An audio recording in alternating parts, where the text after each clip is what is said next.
Hello learners, विचारकों के अध्ययन की कड़ी में आज हम सबसे पहले महान विचारक एवं समाजशास्त्री तथा समाजशास्त्र के जनक कहे जाने वाले अगस्त काम्टे के बारे में पढ़ेंगे। तो आइए हम अगस्त काम्टे के बारे में विस्तार से उनके सभी विचारधाराओं को, उनके सभी अवधारणाओं को, उनके सभी सिद्धांतों को हम एक एक करके जानते हैं। अगस्त काम्ट के बारे में जो महत्वपूर्ण तथ्य हैं वो इनको समाजशास्त्र का जनक कहा जाता है, हम बता चुके हैं। अगस्त काम्ट को समाजशास्त्र विषय का जनक या जन्मदाता कहा जाता है। उन्होंने 19वीं शताब्दी के पूर्वार्ध में इस विषय की नींव रखी। प्रारंभ में काम्ट ने इस विषय को क्या नाम दिया था? समाजशास्त्र को उन्होंने नाम दिया था सामाजिक भौतिकी। सामाजिक भौतिकी नाम से इस नए विषय का नाम उन्होंने दिया था, लेकिन बेल्जियम के एक सांख्यिकीविद थे जिनका नाम था एडोल्फ क्वेटलेट। इनके द्वारा इस शब्द का प्रयोग सामान्य सांख्यिकी के लिए किया गया था, अर्थात उनके द्वारा इसे चोरी कर लिया गया था। इसी वजह से काम्ट ने इसका नाम बदल करके समाजशास्त्र कर दिया। काम्ट की जो महत्वपूर्ण परिभाषा परीक्षाओं में पूछी जाती है वो है समाजशास्त्र समाज का क्रमबद्ध और वस्तुनिष्ठ अध्ययन करने वाला क्या है? विज्ञान है। तो तीन चीजें इसमें ध्यान रखिए, क्रमबद्ध, वस्तुनिष्ठ और विज्ञान। मतलब समाजशास्त्र क्या है? क्रमबद्ध है, वस्तुनिष्ठ है और एक विज्ञान है। काम्ट ने समाजशास्त्र को क्वीन ऑफ ऑल साइंसेज, सभी विज्ञानों की महारानी की संज्ञा दी थी। अगस्त काम्ट का जो सबसे प्रमुख सिद्धांत था वो था प्रत्यक्षवाद का सिद्धांत। प्रत्यक्षवाद के जनक भी ये कहे जाते हैं। उनका मानना था कि समाज भी प्रकृति के नियमों की भांति निर्धारित नियमों के अनुसार चलता है। जिस प्रकार प्रकृति का अध्ययन जो साइंस करते हैं, प्राकृतिक विज्ञान करते हैं, वो जिस नियमों के आधार पे चलते हैं उसी नियमों के आधार पे समाज भी चलता है। और इसकी खोज किसके आधार पे, हम समाज को किसके आधार पे जान सकते हैं? प्रत्यक्षवाद के आधार पे। प्रत्यक्षवाद को अनुभव और वैज्ञानिक पद्धति के आधार पर की जा सकती है। अगस्त काम्ट ने जो भी विचार दिए थे उन पर फ्रांसीसी क्रांति का, जो कि 1700 में हुई थी, 1789 में फ्रांसीसी क्रांति हुई थी। फ्रांस की राजनीतिक क्रांति 1789 में हुई थी और उसका प्रभाव धीरे धीरे समाज पर पड़ा इस राजनीतिक क्रांति का। अगस्त काम्ट का जन्म 1798 में हुआ था, तो कहीं ना कहीं फ्रांस की क्रांति का फ्रांस के समाज पर बहुत गहरा प्रभाव पड़ा। और दूसरा जो प्रभाव पड़ा, नेपोलियन का शासन था वहां पे, उसके बाद की जो सामाजिक अव्यवस्था उत्पन्न हुई। एक तो फ्रांस की राजनीतिक क्रांति से समाज में अव्यवस्था फैल गई और दूसरा नेपोलियन का जो शासन था उसके बाद सामाजिक अव्यवस्था जो आई उसका गहरा प्रभाव पड़ा। इसीलिए समाजशास्त्र को लाने का उनका जो मुख्य पर्पस था, समाज का पुनर्निर्माण, अर्थात काम्ट समाज का पुनर्निर्माण करना चाहते थे। आइए हम काम्ट के जीवन परिचय के बारे में थोड़ा बहुत जान लेते हैं। काम्ट का जन्म 19 जनवरी 1798 में फ्रांस के मॉन्टपेलियर शहर में हुआ था। इनकी पारिवारिक पृष्ठभूमि मध्यम वर्गीय कैथोलिक परिवार की थी। इनका जो परिवार था वो कैथोलिक था। ईसाई धर्म के दो पंथ होते हैं, कैथोलिक और प्रो। ये ईसाई धर्म के दो पंथ हैं। प्रोटेस्टेंट धर्म के बारे में बेबर ने चर्चा की है। और कैथोलिक जो है ये पारंपरिक होता है, ये धर्म के प्रति ज्यादा इसका झुकाव होता है। तो कैथोलिक परिवार था। उनके पिता टैक्स डिपार्टमेंट में अधिकारी थे। अगस्त काम्ट शुरू से ही वो प्रखर बुद्धि के थे, विशिष्ट बौद्धिक क्षमता उनमें थी और इसका शुरुआत में ही ये प्रदर्शित होने लगा था। उनकी दूसरी खासियत ये थी कि वे स्थापित मान्यताओं और सत्ता का विरोध करने की प्रवृत्ति, जो उस समय मान्यताएं थी उसको हूबहू वो नकल नहीं करना चाहते थे। वो स्वतंत्र विचारधारा के व्यक्ति थे, इसीलिए स्थापित मान्यताओं का उन्होंने विरोध किया। सत्ता का विरोध करने की प्रवृत्ति भी थी। अपने काल में उन्होंने, जब वो कॉलेज में थे तो एक टीचर के विरोध में भी उन्होंने आंदोलन किया था। अर्थात वे अपने विचारों के आधार पर चलते थे। माता पिता उनके कट्टर कैथोलिक थे, लेकिन उसके बजाय भी वो उनके आलोचक थे, कैथोलिक के आलोचक थे और राजतंत्र के बजाय वो लोकतंत्र के समर्थक थे। तो ये अगस्त काम्ट का व्यक्तित्व था। मैंने इसमें शार्ट में पिन पॉइंट के आधार पर सारे तथ्यों को रखा है जिसको हमें ध्यान रखना है। अगस्त काम्ट शिक्षा संघर्ष और प्रमुख रचनाएं, उनकी शिक्षा क्या थी, उन्होंने कौन कौन संघर्ष किया, संघर्ष उनके जीवन का क्या रहा और उनकी प्रमुख रचनाएं, उसके बारे में जान लेते हैं। शिक्षा और प्रारंभिक जीवन। कांट ने पेरिस के इकोल पॉलिटेक्निक, ये फ्रांस का उस समय प्रसिद्ध संस्था थी, जहाँ पे जो बड़े बड़े विचारक थे वो वहीं से पढ़े थे, इकोल पॉलिटेक्निक में प्रवेश लिया। वे अत्यंत कुशाग्र बुद्धि वाले छात्र और सक्रिय राजनेता छात्र नेता भी थे। 14 वर्ष की आयु में उन्होंने समाज के पुनर्निर्माण की इच्छा व्यक्त की। ये बताता है कि वे प्रखर बुद्धि के व्यक्तित्व वाले थे और 16 वर्ष की आयु में उन्होंने सबसे पहले किस पर व्याख्यान दिया, गणित शास्त्र पर वो व्याख्यान देने लगे थे। अगस्त काम्ट के गुरु सेंट साइमन, उन पर सेंट साइमन का विशेष प्रभाव था। 20 वर्ष की आयु में काम्ट प्रसिद्ध दार्शनिक, उस समय को प्रसिद्ध दार्शनिक थे, उनके संपर्क में आए 20 वर्ष की आयु में, और ये 7 वर्ष तक इनका संबंध रहा। दोनों ने एक साथ काम किया, 18 से 1800 तक दोनों साथ में रहे और काम्ट की विचारधारा पर सेंट साइमन का गहरा प्रभाव पड़ा, विशेषकर 2 सिद्धांतों में उनके। पहला, विज्ञानों के वर्गीकरण, जो अगस्त काम्ट ने विज्ञानों का वर्गीकरण किया था, उस पर सेंट साइमन का विशेष प्रभाव था और उसकी एक रूपरेखा जब वो दोनों लोग साथ थे उस समय बना चुके थे। और समाज के पुनर्गठन के विचारों पर सेंट साइमन का विशेष प्रभाव पड़ा। ये अलग बात है कि जब विवाद हो गया उनका बाद में 1824 के बाद, 1824 में उन्होंने समाज के पुनर्निर्माण, 1822 में उन्होंने समाज के पुनर्निर्माण की रूपरेखा प्रस्तुत की और 1824 में वो अलग हो जाते हैं। तो साइमन की चिंतन पद्धति को उन्होंने क्या कहा, अवैज्ञानिक मान करके काम्ट उनसे अलग हो गए। काम्ट की जो प्रमुख कृतियां हैं वे, उसमें सबसे महत्वपूर्ण 2 पुस्तकें सबसे महत्वपूर्ण हैं, जो कि समाजशास्त्र की आधारशिला भी हैं। पहली है उसमें कोर्स दी पॉजिटिव फिलॉसफी, जो उनकी पुस्तक थी, ये 6 खंडों में प्रकाशित हुई। ये भी ध्यान रखें, 6 खंड में प्रकाशित होती है। इसका प्रथम खंड 1830 में आता है और अंतिम खंड 1842 में आता है। दूसरी जो प्रमुख किताब थी, system of positive polity, positive philosophy and positive polity, ये मिलान के लिए भी आता है। ये 4 खंडों में थी। तो जो पॉजिटिव फिलॉसफी वो 6 खंडों में और पॉजिटिव पॉलिटी 4 खंडों में प्रकाशित होती है। ये 1851 से 1854 के मध्य प्रकाशित होती है और इसमें इन्होंने क्या किया था, सामाजिक पुनर्गठन की रूपरेखा दी थी। ये जो दूसरी किताब है इसमें सामाजिक पुनर्गठन की रूपरेखा है। एक और इनका लेख है जो अपील टू कंजर्वेटिव्स, ये कभी कभी मिलान के लिए आया हुआ है। 2 किताबें सबसे ज्यादा महत्वपूर्ण है, लेकिन इसे भी ध्यान रखें, अपील टू कंजर्वेटिव्स। इस पुस्तक में अगस्त काम्ट ने समाज के संरक्षण और व्यवस्था बनाए रखने के लिए अपने विचारों को प्रस्तुत किया था, अपील टू कंजर्वेटिव्स में। और एक किताब ये भी आती है इनकी, the catechism of positive religion. इसमें प्रत्यक्षवादी धर्म के सिद्धांतों को सरल रूप में समझाया गया है। और एक इनका सिलेक्टेड एस्से था, स्मॉल वर्क है इनका, जो शुरुआत में उन्होंने कुछ निबंध लिखे थे जो ओपस्कुलस बुक में बाद में प्रकाशित हुए थे। 1820 से 1826 के बीच में उन्होंने छोटे छोटे निबंध लिखे थे। ये काम्ट के शुरुआती लेख हैं जिसमें उन्होंने सामाजिक सुधार की आवश्यकता और बौद्धिक सुधार पर जोर दिया था। उन्होंने कहा था कि सामाजिक सुधार के लिए बौद्धिक सुधार की भी आवश्यकता है। इन दोनों मुद्दों पर उन्होंने जोर दिया था। और अगस्त काम्ट का जो महत्वपूर्ण विचारधारा और भी है, उसमें एक है मानवता का धर्म। जीवन के अंतिम समय में, लास्ट फेज में, उत्तरार्ध में, आधा जीवन व्यतीत करने के बाद वे एक महिला के संपर्क में आते हैं जिसका नाम था क्लोटाइन डे बाक्स। इससे वो बहुत प्रभावित थे। उसको एक सद्गुणों वाली और अच्छी महिला के रूप में उनके मन में विचारधारा थी उसके बारे में। उसके प्रभाव में आकर के काम्ट ने मानवता के धर्म की अवधारणा दी। इसमें उन्होंने नैतिक मूल्यों और सभी विरोधी विश्वासों के एकीकरण पर बल दिया था। ये बात अलग है कि जब मानवता के धर्म का सिद्धांत अवधारणा वो देते हैं तो कुछ विचारक इनको अपने रास्ते से हटा हुआ मानते हैं कि वो अपने रास्ते से भटक गए हैं और ये काम्ट के पतन की बात वो लोग करते हैं। नोट में मैंने कुछ बातें लिखी हैं, जैसे इनका जो संघर्ष, अपने जीवन का जो व्यक्तिगत संघर्ष था, वो बहुत ही, उनका जीवन बहुत दुखद रहा। अत्यधिक परिश्रम के कारण वो मानसिक रोग से भी ग्रसित हुए थे। 1926 से लेकर के 1927 के बीच में, 1 साल के बाद वो फिर ठीक हुए और उन्होंने फिर अपने अध्ययन को और विचारों को जारी रखा।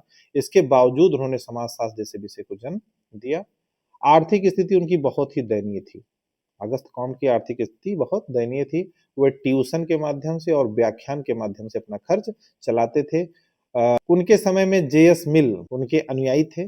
जे.एस. मिल उन्होंने उनकी आर्थिक मदद के लिए चंदा भी इकट्ठा किया था। लगभग $1200 चंदा इकट्ठा उस समय उन्होंने किया था। और अगस्त काम्टे चंदे को खराब भी नहीं मानते। वो कहते थे कि जिसके लिए अगर कोई कार्य किया जाए तो उसे चंदा लेना बुरा नहीं है, बल्कि वो कम चंदा होने की शिकायत भी अपने अनुयायियों से किया करते थे। और जो इनका जो दार्शनिक विकास है, उनके विचारों का जो दार्शनिक विकास है और उनका जो अंतिम समय, उसके बारे में कांट की दार्शनिक विकास की 3 अवस्थाएं हैं। रेमंड एरो ने कांट की कृतियों के आधार पर अगस्त कांट के दार्शनिक विकास को 3 चरणों में बांटा है। पहली अवस्था उन्होंने कही 1820 से 1826 के बीच में।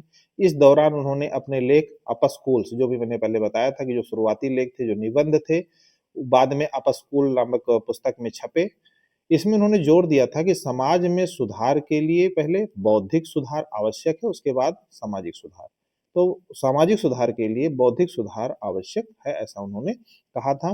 द्वितीय अवस्था इनकी 1830 से 1842 के बीच में, जब उनकी पहली महत्वपूर्ण कृति positive philosophy, course de positive philosophy आई, जिसमें उन्होंने 3 स्तरों का जो नियम है, लॉ ऑफ 3 स्टेजेस और प्रत्यक्षवाद, इन 2 सिद्धांतों को उन्होंने प्रतिपादित किया था। समाज की प्रगति के जो 3 स्तर के नियम हैं और प्रत्यक्षवाद के सिद्धांत को उन्होंने प्रतिपादित किया था।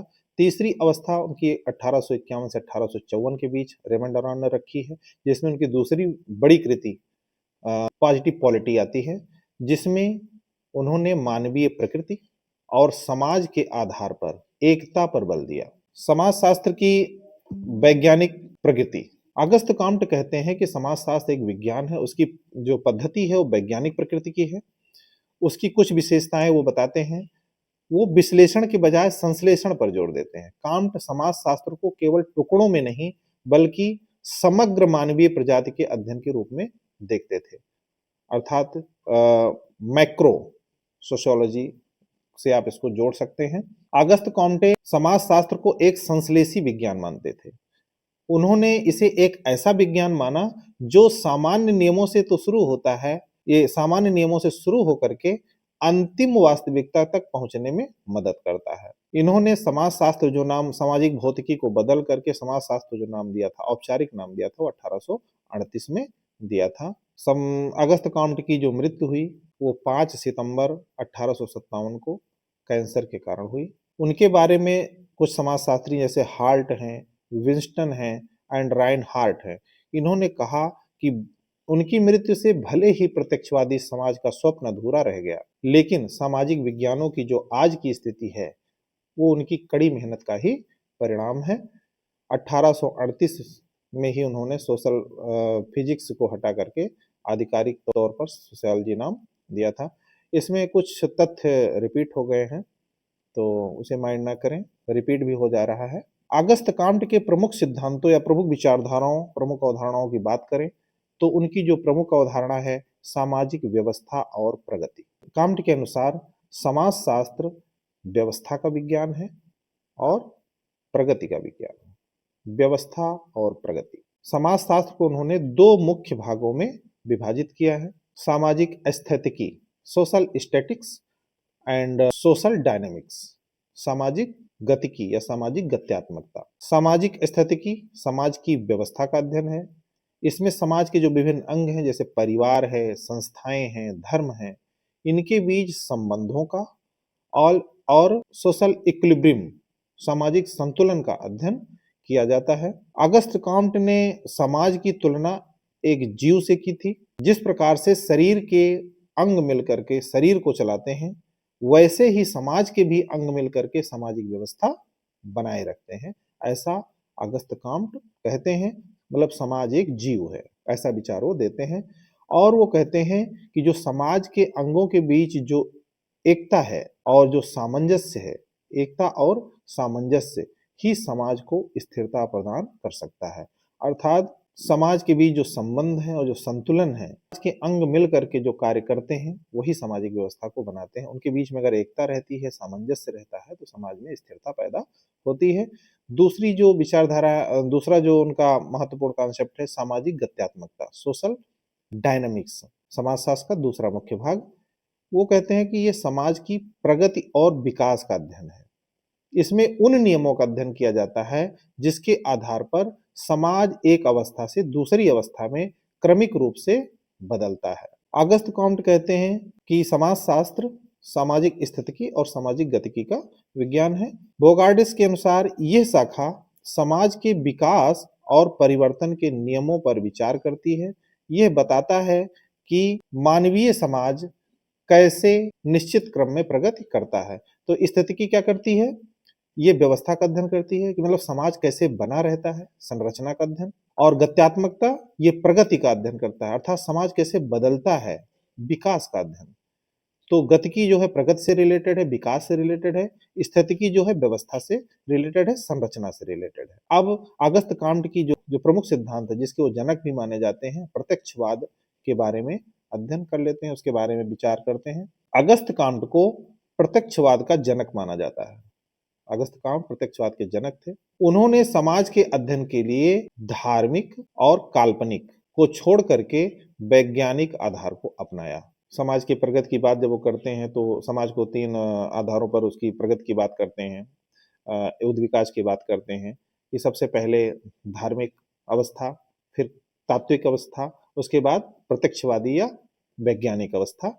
तो वो धार्मिक और काल्पनिक आधारों को छोड़ करके वैज्ञानिक आधार पर समाज का अध्ययन करने की बात करते हैं और यही उनका प्रत्यक्षवाद है।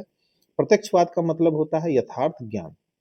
प्रत्यक्षवाद का अर्थ है वो ज्ञान जो वैज्ञानिक पद्धतियों, और वैज्ञानिक पद्धतियां क्या है? जिसमें निरीक्षण है, अवलोकन है, उसका परीक्षण है, जो डाटा इकट्ठा होता है उसका परीक्षण करें, फिर उसका वर्गीकरण करें, सभी तथ्यों को अलग अलग करें, उनके समानता और भिन्नता के आधार पर उसको अलग कर लें और उसके बाद उसका निष्कर्ष निकालें। तो ये वैज्ञानिक पद्धति कहलाती है। इसी प्रकार की पद्धति प्राकृतिक विज्ञानों में प्रयुक्त होती है। तो निरीक्षण, परीक्षण और वर्गीकरण द्वारा प्राप्त किया गया हो वो वैज्ञानिक पद्धति द्वारा प्राप्त ज्ञान कहलाता है और यही प्रत्यक्षवाद है। वैज्ञानिक दृष्टिकोण, दूसरी विशेषता प्रत्यक्षवाद की है कि ये एक वैज्ञानिक दृष्टिकोण है। जिस प्रकार से प्राकृतिक विज्ञानों में, भौतिकी में, रसायन शास्त्र में, बायोलॉजी में एक निश्चित नियम होते हैं, वैसे ही काम्ट का मानना था कि समाज के भी निश्चित नियम होते हैं और उन्हें भी वैज्ञानिक ढंग से समझा जा सकता है। तो प्रत्यक्षवाद की दूसरी विशेषता कि वैज्ञानिक दृष्टिकोण है। पहला है वैज्ञानिक पद्धति, दूसरा है वैज्ञानिक दृष्टिकोण और इसमें अलौकिक चीजों को या कल्पना का या अलौकिकता का त्याग है। अर्थात ये विचारधारा धार्मिक को नकारती है, आध्यात्मिकता को नकारती है या जादुई तर्कों को पूरी तरह से नकार देती है और वैज्ञानिक आधारों को अपनाती है। प्रत्यक्षवाद की व्याख्या के दो मुख्य ग्रंथ है जिसमें प्रत्यक्षवाद की बात अगस्त कॉम्ट ने की है। अगस्त कॉम्ट ने अपने दो प्रमुख ग्रंथों में प्रत्यक्षवाद को अलग अलग तरीके से समझाया है। पहला वही जो मैंने दो किताबें इनकी जो महत्वपूर्ण है, पॉजिटिव फिलॉसफी, इसमें प्रत्यक्षवाद के सैद्धांतिक रूप की व्याख्या की गई है। अच्छा पॉइंट है, ये पूछा भी जा सकता है आगे आने वाले प्रश्नों में। और दूसरी किताब है उनकी positive polity, system of positive polity, इसमें प्रत्यक्षवाद के व्यवहारिक रूप पर प्रकाश डाला गया है। तो इसमें ध्यान रखें, पॉजिटिव फिलॉसफी में प्रत्यक्षवाद का सैद्धांतिक रूप वर्णित है और पॉजिटिव पॉलिटी में प्रत्यक्षवाद का व्यवहारिक रूप वर्णित है। प्रत्यक्षवाद का जो आधार स्तंभ है वो है अगस्त काम्ट के अनुसार प्रत्यक्षवाद का आधार है कि किसी भी घटना का पहले निरीक्षण किया जाए, अर्थात उसे ध्यान से देखा जाए, फिर उसका प्रयोग किया जाए, तथ्यों की जो तथ्य मिलते हैं अवलोकन के माध्यम से उसका एक्सपेरिमेंट किया जाए और उसके बाद उसका वर्गीकरण किया जाए, तथ्यों को अलग अलग श्रेणियों में बांट दिया जाए, समानता के आधार पे, भिन्नता के आधार पे अलग अलग तथ्यों को अलग अलग श्रेणियों में बांट दिया जाए और उसके बाद निष्कर्ष निकाला जाए और यही वैज्ञानिक नियम है। अर्थात उसमें से तथ्यों के आधार पर वैज्ञानिक नियमों की खोज की जाए। कुछ विशेष बिंदु हैं। रेमंड अरो कहते हैं कि प्रत्यक्षवाद का संबंध घटनाओं के निरीक्षण, उनके विश्लेषण और परस्पर संबंधों को नियमित करने वाले नियमों की खोज करने से है। ये परिभाषा भी पूछी जा सकती है। प्रत्यक्षवाद की परिभाषा है ये रेमंड अरोन के अनुसार। और धर्म के रूप में प्रत्यक्षवाद, यहीं पर काम्ट से गलती होती है। कांट ने बाद में प्रत्यक्षवाद को एक विज्ञान से ऊपर उठाकर एक धर्म के रूप में भी स्वीकार कर लिया। मैंने बताया था क्लाउडिया डी बॉक्स जो एक महिला थी उनके संपर्क में आए और प्रेम और लगाव, उसको अच्छी एक भद्र महिला मानते थे, उसकी वजह से इन्होंने एक प्रत्यक्षवाद से थोड़ा भटक गए कि अपने उत्तरार्ध में के धर्म के रूप में स्वीकार किया, जिसके कारण ये अवधारणा अधिक जटिल हो जाती है। ये दो रास्तों पे निकल पड़ती है, इसलिए प्रत्यक्षवाद को समझाना थोड़ा जटिल हो जाता है। प्रत्यक्षवाद की गहराई और चैम्बलिस का वर्गीकरण, एक विचारक है चैम्बलिस, इन्होंने प्रत्यक्षवाद को समझाया है, प्रत्यक्षवाद का वर्गीकरण किया है। कांट चाहते थे कि समाज शास्त्र भी भौतिक शास्त्र या रसायन शास्त्र की तरह यथार्थ विज्ञान बने। इसके लिए उन्होंने कुछ ठोस आधार बताए जिसका वर्णन चैम्बलिस ने किया है। तो प्रत्यक्षवाद का मुख्य आधार यह है, पहला है तर्क और बौद्धिकता। कांट ने बौद्धिक पक्ष को सर्वोच्च माना। उन्होंने कहा था कि जिस प्रकार से बौद्धिक विकास होता है, पहले बौद्धिक विकास होता है, फिर उसके बाद सामाजिक विकास होता है। उनके अनुसार मानव की प्रगति के लिए बौद्धिक उन्नति अनिवार्य है, बौद्धिक उन्नति अनिवार्य है और प्रत्यक्षवाद इसी बौद्धिक स्तर को ऊंचा उठाता है। इसमें मतलब प्रत्यक्षवाद में तर्क है और बौद्धिकता है। प्राकृतिक नियमों की प्रधानता, जैसे प्रकृति के नियम हैं, जैसे गुरुत्वाकर्षण किसी की इच्छा से नहीं बदलते हैं, वैसे ही सामाजिक घटनाएं भी निश्चित नियमों से संचालित होती हैं। वो निश्चित नियमों से संचालित होती हैं, किसी से प्रभावित नहीं होती हैं। इसीलिए हमें अवलोकन पर और वर्गीकरण पर विशेष ध्यान देना चाहिए। कोई अगर घटना घट रही है तो हमें क्यों के पीछे नहीं भागना है, कारणों के पीछे नहीं भागना है, क्योंकि सामाजिक घटनाएं भी प्रकृति के नियमों के अनुसार निश्चित नियमों से संचालित होती हैं, उसमें आप परिवर्तन नहीं कर सकते। तो हम कोई घटना क्यों घट रही है उस कारण के पीछे भागने के बजाय हमें इस पर ध्यान देना है कि घटना कैसे घट रही है, उसका वैज्ञानिक अवलोकन, ऑब्जर्वेशन करना ही पर्याप्त है। कहने का मतलब कांट कहते हैं कि जिस प्रकार से प्राकृतिक विज्ञान में जो नियम बताए जाते हैं, अर्थात जो प्रकृति के नियम बताए जाते हैं, वो अपनी इच्छा से, मतलब वो किसी की इच्छा से नहीं बदलते हैं, वो स्वयं घटित होते हैं कुछ निश्चित नियमों के आधार पर। उसी प्रकार से सामाजिक घटनाएं भी निश्चित नियमों से संचालित होती हैं। इसीलिए हमें क्यों के पीछे नहीं जाना है कि ये घटना क्यों घट रही है, इसके पीछे कारण क्या है। हमें जो सामाजिक घटना घट रही है एज इट इज अवलोकन और वर्गीकरण के आधार पर उसको स्पष्ट करना है सामाजिक घटनाओं को। चैम्बलिन्स ने कुछ प्रत्यक्षवाद की कुछ विशेषताएं बताई हैं जिससे उन्होंने प्रत्यक्षवाद को स्पष्ट करने का प्रयास किया है। उन्होंने 7 बिंदु बताए हैं जो निम्न है। चैम्बलिन्स कहते हैं कि प्रत्यक्षवाद अनीश्वरवादात्मक है, अर्थात ये अलौकिक शक्तियों से संबंध नहीं रखता। हाँ, ये नास्तिक नहीं कह सकते, अनीश्वरवादात्मक है, नास्तिक नहीं है। इसका मतलब ये नहीं कि यह ईश्वर विरोधी है, ये बस विज्ञान पर केंद्रित है। प्रत्यक्षवाद ये कहता है कि मैं विज्ञान को सत्य मानता हूँ, विज्ञान के आधार पर चीजें करना चाहता हूँ, विज्ञान पर ही केंद्रित है हम। इसका तात्पर्य ये नहीं है कि हम नास्तिक हैं या ईश्वर विरोधी हैं, अर्थात ये नास्तिक नहीं बल्कि अनीश्वरवाद है, अनीश्वरवादात्मक है। दूसरा, प्रत्यक्षवाद भाग्यवादी नहीं है, क्योंकि ये बाहरी अवस्था में परिवर्तन लाने में विश्वास रखता है। अर्थात कोई घटना क्यों घट रही है, इसके पीछे कौन सी आध्यात्मिक कारण है, कौन से मतलब ईश्वर इसके पीछे है कि क्या है, उससे हमें मतलब नहीं है। हमें जो सामाजिक घटना घट रही है, अर्थात जो बाहरी अवस्था है, उसमें ही परिवर्तन लाने में विश्वास ये रखता है, अर्थात ये भाग्यवादी नहीं है। ये आशावादी भी नहीं है, क्योंकि आध्यात्मिकता के आधार पर मीठी मीठी बातें नहीं करता है। और प्रत्यक्षवाद का संबंध यथार्थता से है, क्योंकि इसका संबंध केवल सत्य एवं तथ्यों से है, कल्पना से नहीं है। ये प्रत्यक्षवाद उपयोगी ज्ञान पर आधारित है या उपयोगी ज्ञान के लिए है। ये ज्ञान के लिए ज्ञान नहीं है, बल्कि समाज के लिए उपयोगी ज्ञान प्राप्त करने का साधन है। अर्थात इससे ऐसा ज्ञान, ऐसा सामाजिक घटनाओं के विश्लेषण से ऐसा ज्ञान प्राप्त करना है जो समाज के लिए उपयोगी हो। ये प्रत्यक्षवाद स्पष्ट है, यह स्पष्टता को तवज्जो देता है। ये अस्पष्ट और रहस्यमयी विचारों से दूर रहता है, अर्थात कल्पना से ये दूर रहता है। प्रत्यक्षवाद सापेक्ष है, ये निरपेक्ष नहीं है, बल्कि ये समय और परिस्थिति के आधार पर, उसके अनुसार तथ्यों पर आधारित है, क्योंकि समय और परिस्थिति के आधार पर तथ्य बदल जाते हैं। तो प्रत्यक्षवाद द्वारा प्राप्त ज्ञान निरपेक्ष नहीं है, यह सापेक्ष है, अर्थात समय और परिस्थिति के हिसाब से ये बदलता रहता है। मुख्य निष्कर्ष ये है कि समाज के पुनर्निर्माण के लिए जो फ्रांस की राजनीतिक क्रांति और नेपोलियन के राज्य के बाद जो समाज में उथल पुथल हुई थी, समाज को फिर से पुनर्निर्माण की जो संकल्पना थी अगस्त कॉम्टे की, उन्होंने कहा कि समाज के पुनर्निर्माण के लिए प्रत्यक्षवाद को एक सार्वभौमिक पद्धति के रूप में उन्होंने स्वीकार किया। उनके अनुसार एक आदर्श समाज की स्थापना तभी संभव है जब हम धार्मिक और तात्विक चश्मे को उतार करके वैज्ञानिक चश्मा पहन लें, प्रत्यक्षवादी चश्मा पहन लें, तभी आदर्श समाज की स्थापना संभव है।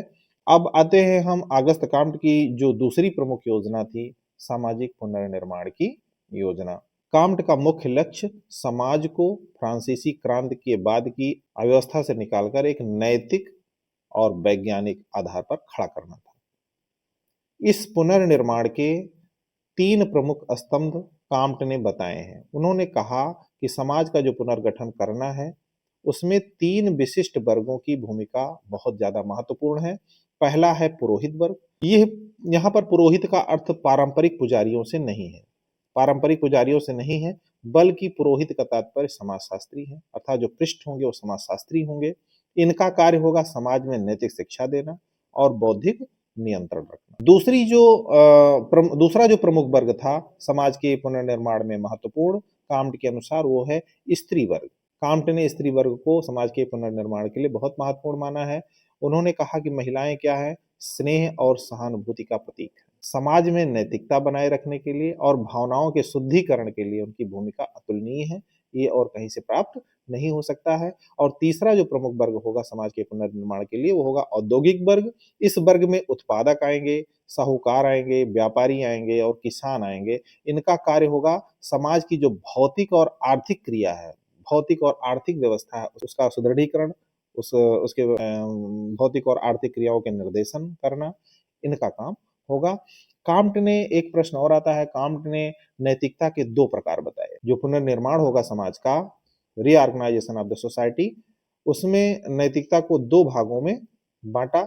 एक है पारिवारिक नैतिकता, दूसरी सामाजिक नैतिकता। जो पारिवारिक नैतिकता होगी इसका निर्देशन मुख्य रूप से स्त्रियों द्वारा होगा, और सामाजिक नैतिकता इसका निर्देशन पुरोहित वर्ग या समाजशास्त्रियों द्वारा होगा या बुद्धिजीवी वर्ग द्वारा होगा। 1822 में समाज के पुनर्निर्माण की जो योजना बनाई थी, एक प्लान बनाया था, वो उनका जो किताब थी the plan of the scientific operation for the reorganization of the society, जो कि सेंट साइमन के साथ उन्होंने लिखा था। अगस्त कॉम्टे व्यवस्था, प्रेम और प्रगति, प्रेम, व्यवस्था और प्रगति का सूत्र उन्होंने दिया था, समाज के लिए सूत्र दिया था। ये स्टेटमेंट भी आ सकता है। उन्होंने कहा था, love as the principle, order as the basis and progress as the end. मतलब हमारा लक्ष्य होगा प्रगति, उसका आधार होगी व्यवस्था, और जो सिद्धांत होगा वो होगा प्रेम। प्रेम के आधार पर, व्यवस्था के आधार पर प्रगति रूपी लक्ष्य को प्राप्त करना ही उद्देश्य होगा। अगस्त कॉम्टे की महत्वपूर्ण आलोचना वही जो ये उत्तरार्ध में अपने नैतिकता और प्रेम जैसे बिंदुओं को लाते हैं प्रत्यक्षवाद की जगह पर, इसलिए होती है।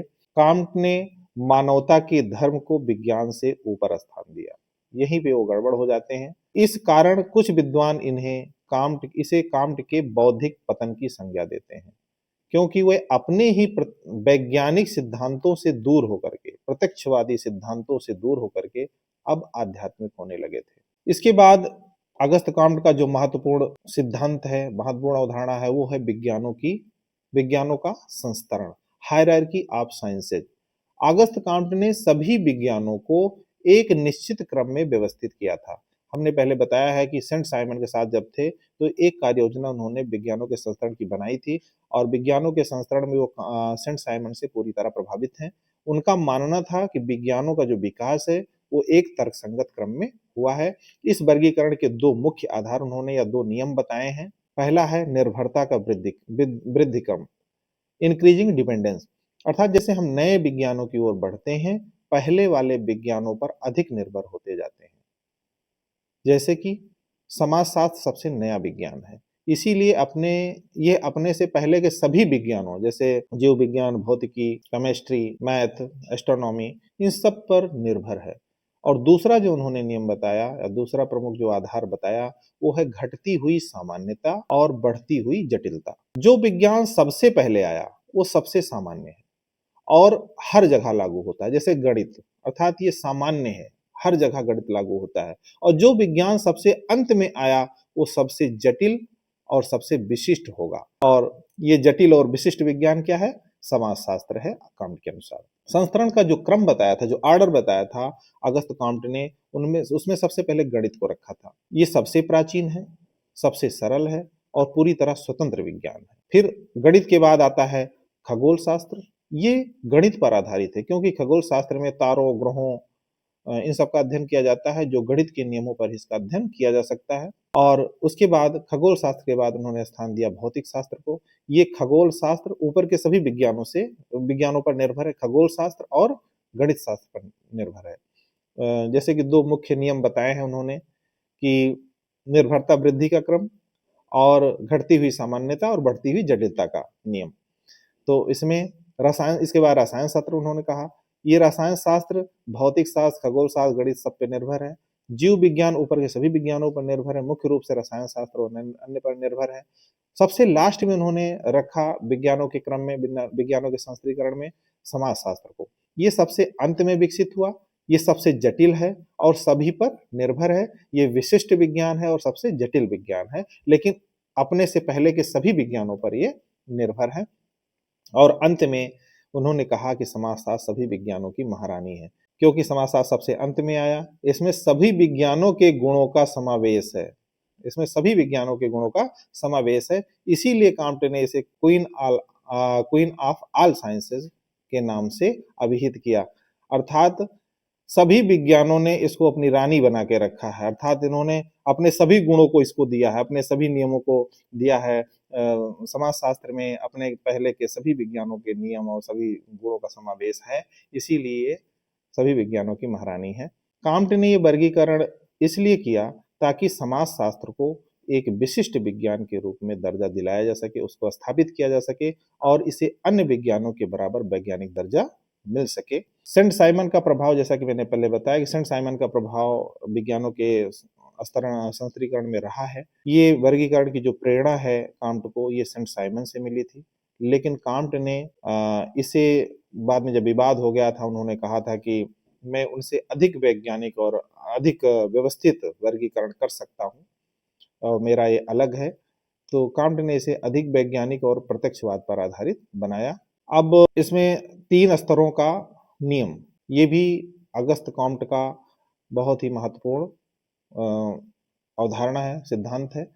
3 स्तरों का नियम, ये कांट का सबसे महत्वपूर्ण सिद्धांत है, जो बताता है कि मानव चिंतन का विकास और समाज का विकास कैसे हुआ। कांट ने इस नियम का प्रतिपादन पॉजिटिव फिलॉसफी में किया है।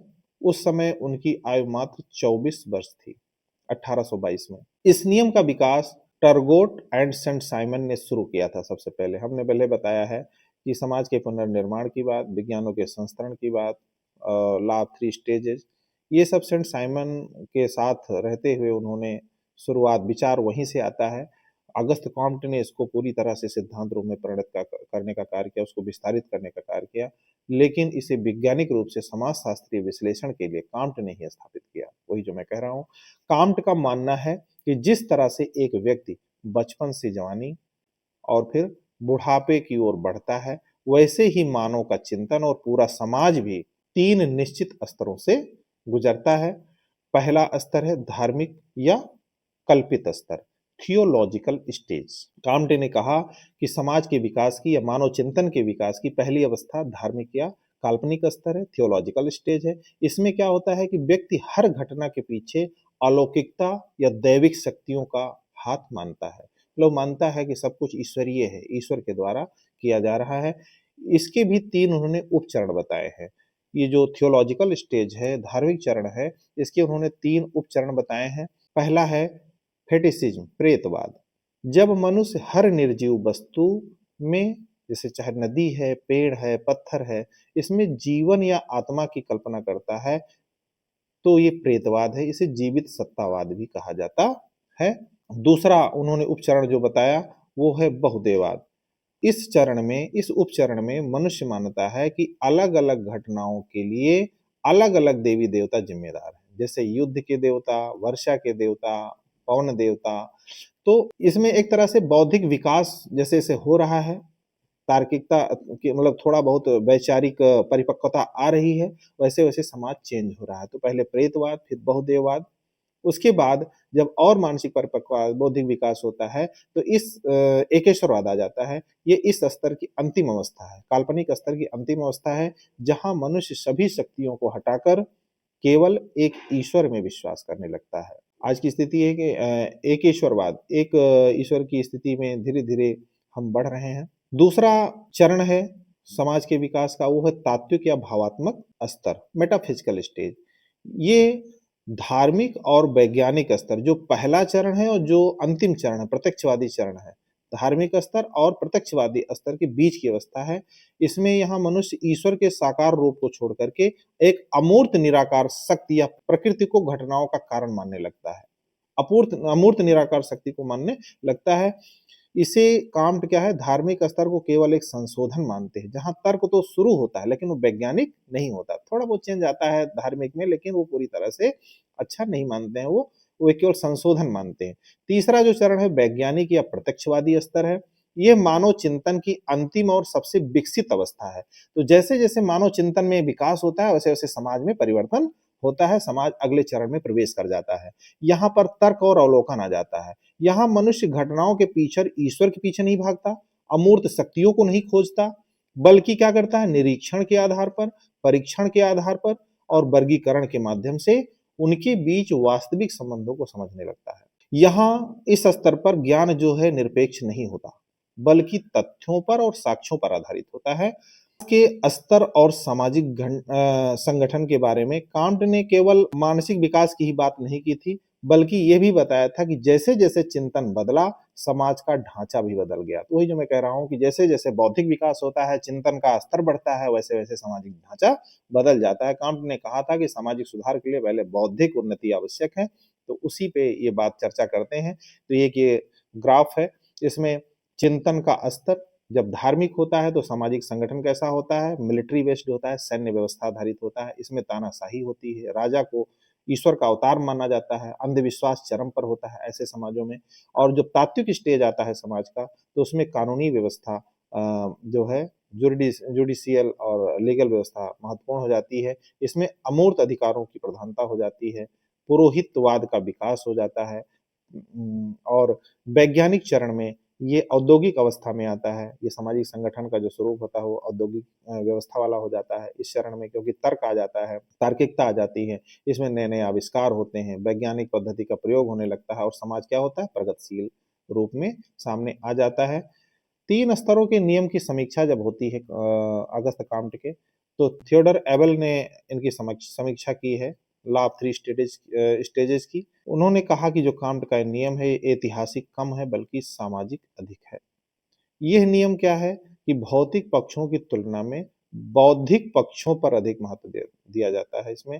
तो कांट ने कहा भी था कि बौद्धिक विकास आवश्यक है सामाजिक विकास के पहले। ये समाज शास्त्र को एक उद्विकासवादी दृष्टिकोण प्रदान करता है, जबकि कांट ने उद्विकासवादी तरीके से नहीं उसको क्लासिफाई किया था। लेकिन जब ये समीक्षा करते हैं, थियोडर एबल कहते हैं कि ये समाज शास्त्र को एक उद्विकासी दृष्टिकोण प्रदान करता है। अब हम अपने पूरे लेक्चर का या पूरे वीडियो का एक रिवीजन कर लेते हैं। अगस्त कॉम्ट का जन्म 19 जनवरी 1798 को फ्रांस के मोंटपेलियर में हुआ और निधन उनका कैंसर के कारण 5 सितंबर 1857 को हुआ। प्रत्यक्षवाद के जन्मदाता थे। प्रत्यक्षवाद का सिद्धांत उन्हीं का है। मानवता के धर्म की बात करते हैं, महत्वपूर्ण अवधारणा है उनकी। समाज शास्त्र को सामाजिक व्यवस्था और प्रगति का विज्ञान मानते हैं, जिसमें उन्होंने समाज शास्त्र को 2 मुख्य भागों में बांटा, social statics and social dynamics, व्यवस्था और प्रगति का विज्ञान। ऑर्डर भी बना रहे, समाज में व्यवस्था भी बने और विकास भी धीरे धीरे हो, प्रगति की ओर हम बढ़ते जाएं। कांट के दार्शनिक विकास की 3 अवस्थाएं रेमंड अरोड़ ने बताई हैं, प्रथम अवस्था, द्वितीय अवस्था, तृतीय अवस्था। प्रथम अवस्था में जो उनके शुरुआती लेख थे अपस्कुलस में प्रकाशित हुए, छोटे छोटे निबंध, छोटे छोटे विचार। और द्वितीय अवस्था में उनकी पहली महत्वपूर्ण पुस्तक आती है पॉजिटिव फिलॉसफी, जो 1830 से 1842 के बीच में 6 खंडों में प्रकाशित होती है। पहली 1830 में प्रकाशित होती है और लास्ट जो है 1842 में प्रकाशित होती है। तृतीय अवस्था जो उनकी दूसरी महत्वपूर्ण बुक है, सिस्टम ऑफ पॉजिटिव पॉलिटी, जो 1851 से 1854 में 4 खंडों में प्रकाशित होती है। ये 4 खंड में है और ये 6 खंड में है। तो ये आगे लिखा भी है हमने।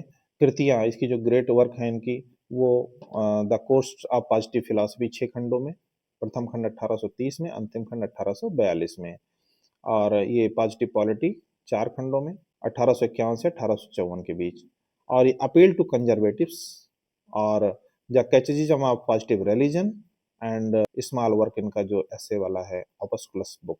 एक बार ये पूछी गई है और ये भी पूछी गई है एक बार, विज्ञानों का संस्करण, जो महत्वपूर्ण इनकी देन है विज्ञानों की हायरार्की में, समाजशास्त्र को सबसे जटिल और विशिष्ट विज्ञान मानना।